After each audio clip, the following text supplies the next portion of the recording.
Hi there, my name is MegaMadVlad, and today I'm going to be telling you a little story about how I got myself into Final Fantasy XIV. To start with this right here, this whole story, I need to go backwards a bit.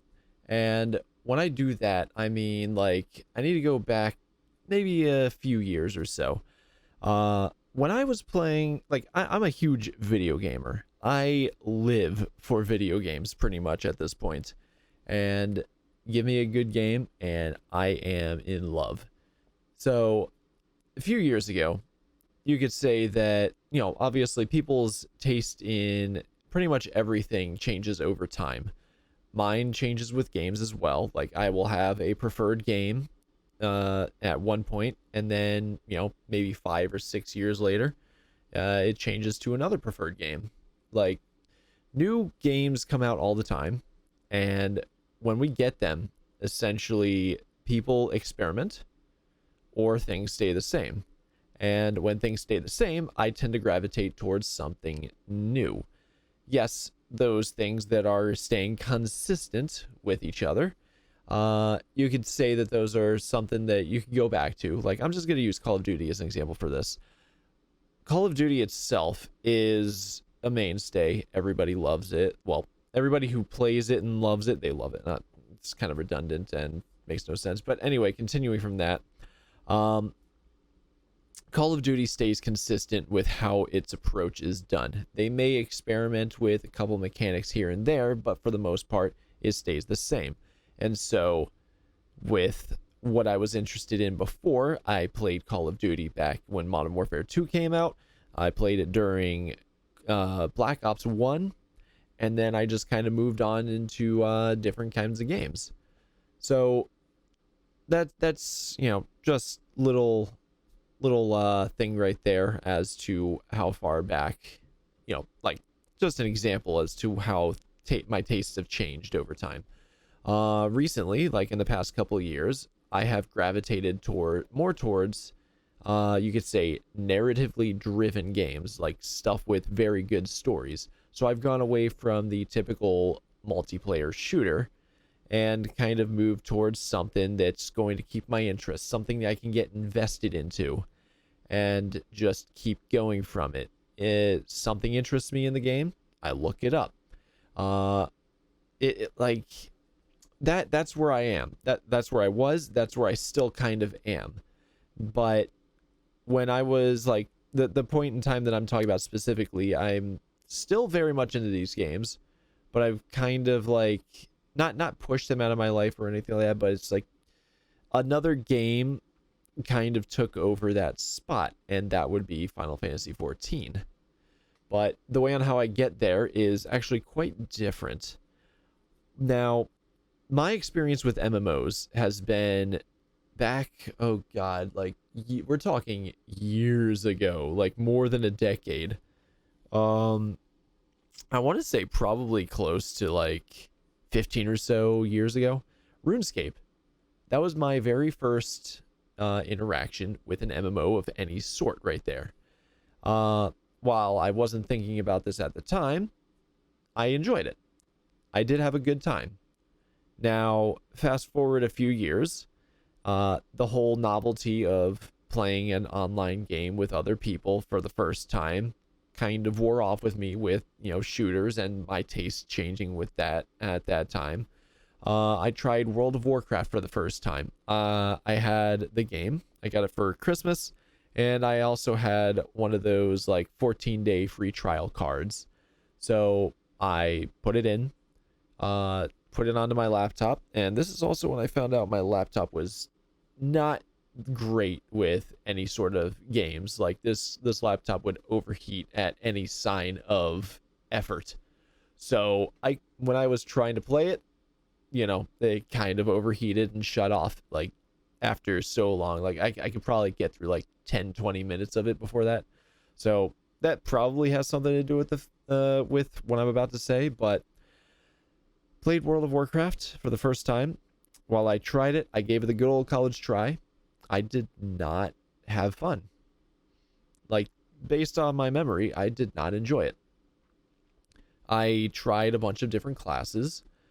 different races, and I just couldn't get into it. It just felt kind of, for lack of a better term, too sandboxy to me. Um, there was no consistent story that I could find, and I know that that was the novelty of it. And this was also, now that I think about it, this was also during when Burning Crusade released. So I wasn't there for Vanilla WoW. I tried Burning Crusade, and my interest with any game that had a story to it was something that had a linear story to it with side quests. But this was side quest simulator to me, and if that, really, like, it was just all non-interesting things to me, and so I fell off of it pretty quickly. Fast forward quite a few years now. My girlfriend at the time, um, back in actually last year, 2020, uh, July time, I want to say, she ended up getting me to play World of Warcraft with her. So I was like, okay. So I was looking forward to it because it was spending time with her, and I've played multiplayer games before, but it's, even though I had experience with RuneScape in an MMO for an extended period of time, World of Warcraft kind of was very different in its approach to the MMO genre. It was the golden standard at one point, which pretty much so many MMOs after it have modeled themselves after, because it was very successful. So there was this whole thing with roles, like tank, DPS, healer. You had dungeons, you had raids, you had everything going on. So now, when I was playing through it, I was still like, okay, it's an okay time.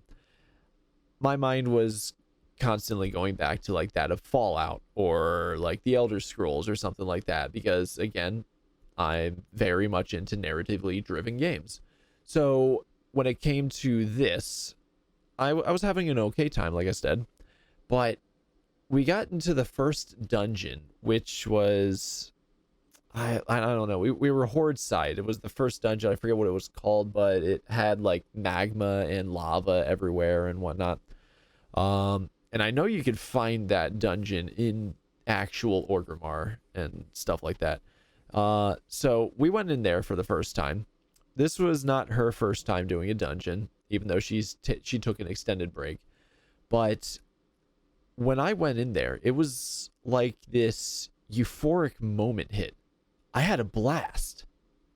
I don't know what happened. I don't know what happened exactly, but it's like something just clicked. Like, gameplay wise, I very much enjoyed that. Like 100%, I wanted more. So we got more games into, World of Warcraft, and the time that we weren't able to play together, I ended up going off on my own. I tried Elder Scrolls Online to see if I could capture something similar feeling wise in that. And while it's obviously a very different game, being more towards not a tab target game, and it's more action oriented, I still very much enjoyed it. And eventually, a few streaming buddies of mine kind of talked me into playing Final Fantasy XIV because they were playing it at the time.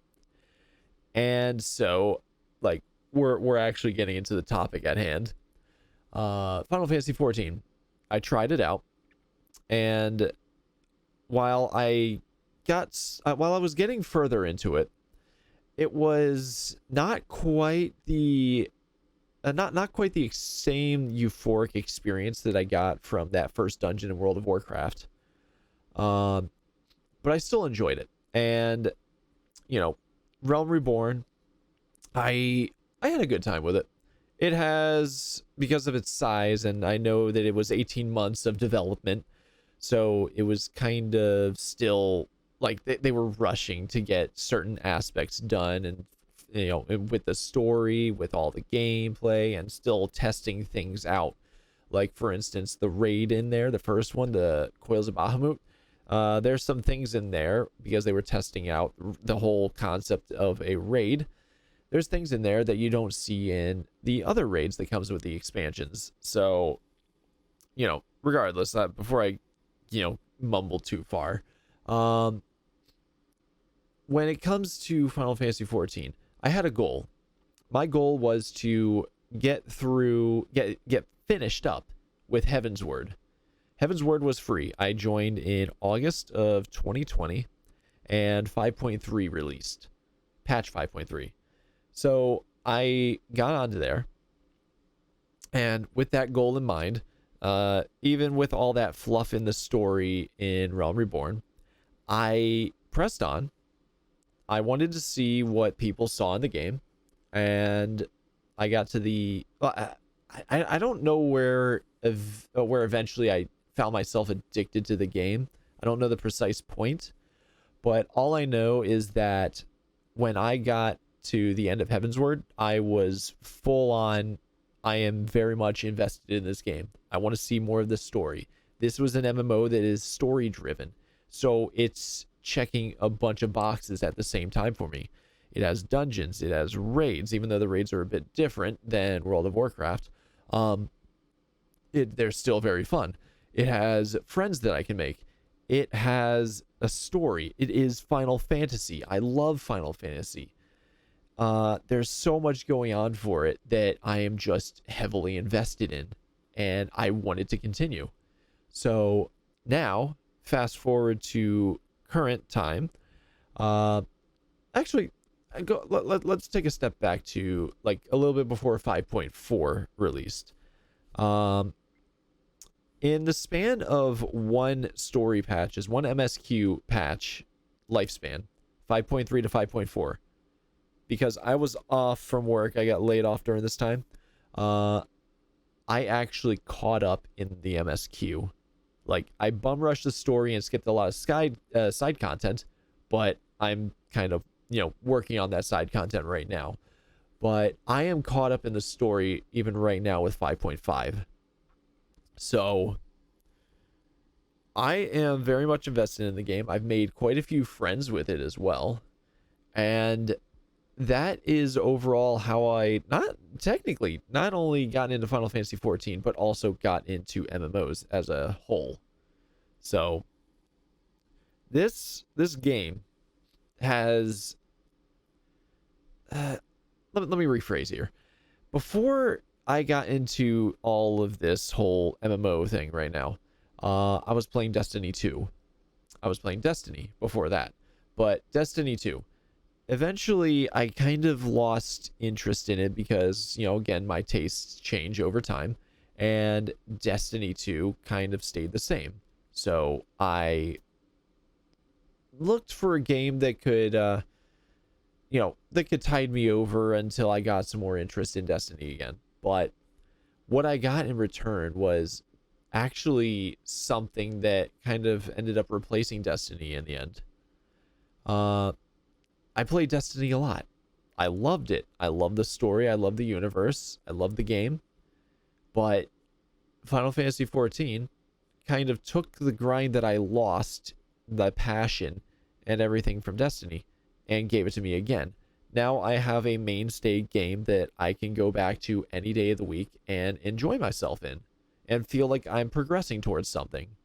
Not to mention the story. I am very invested in this story. It is a fantastic story. Like I can't go over. I'm not going to go over any spoilers or anything, but there's things that happen in the story where I will say, you want to experience Realm Reborn. You definitely want to. The main reason for that is, even though there's a lot of fluff and it does turn some people off, if you continue with it, simply for the story, there's going to be stuff that pays off in later expansions. Mysteries that you saw before that are getting answered later on, and new mysteries that pop up from there.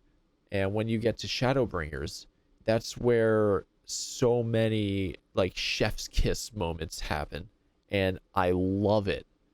And I love the community, and I want to continue enjoying this game with a lot more friends. So that's pretty much how I got into Final Fantasy XIV in a nutshell. It's a long-winded story with, I'm not gonna lie, probably more than half the video, I don't know, half the video or so of not even talking about Final Fantasy XIV. But again, I had to give a history lesson towards my personal history. So anyway, thank you guys so much for listening and watching. I appreciate you all. If you want to play games with me, I am on the Primal Data Center, Leviathan World. And you can find me, I don't stream as much on Twitch, but I don't stream as much anymore. But you can find me on Twitch at MegaMadVlad. You can find me on Twitter at MegaMadVlad. So thank you guys so much for watching. I appreciate you all, and have yourselves a fantastic rest of your days. Adios.